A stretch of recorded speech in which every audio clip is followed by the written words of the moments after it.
ಬಿಸ್ಮಿಲ್ಲಾಹಿರ್ ರಹಮಾನಿರ್ ರಹೀಂ.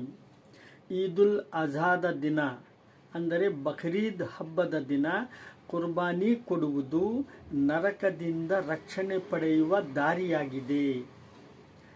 ಪ್ರವಾದಿ ಮುಹಮ್ಮದ್ ಸಲ್ಲಲ್ಲಾಹು ಅಲೈಹಿ ವಸಲ್ಲಂರವರು ಹೇಳುತ್ತಾರೆ, ಕುರ್ಬಾನಿಯನ್ನು ತುಂಬು ಮನಸ್ಸಿನಿಂದ ಕೊಡಿರಿ, ಸಂತೋಷದಿಂದ ಕೊಡಿರಿ ಮತ್ತು ಅಲ್ಲಾಹನಿಗೋಸ್ಕರ ಕೊಡಿರಿ ಮತ್ತು ಸವಾಬಿನ ನಿಯತ್ತಿನಿಂದ ಕೊಡಿರಿ ಎಂದು ಹೇಳುತ್ತಿದ್ದಾರೆ.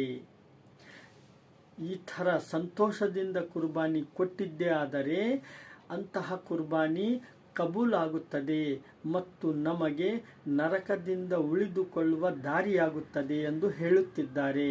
ಆದುದರಿಂದ ಸ್ನೇಹಿತರೆ, ನಾವೆಲ್ಲರೂ ಬಕ್ರೀದ್ ಹಬ್ಬದ ದಿನ ಮನಸ್ಸಿನಿಂದ ಕುರ್ಬಾನಿ ಕೊಡುವರಾಗಬೇಕೆಂದು ಅಲ್ಲಾಹನಲ್ಲಿ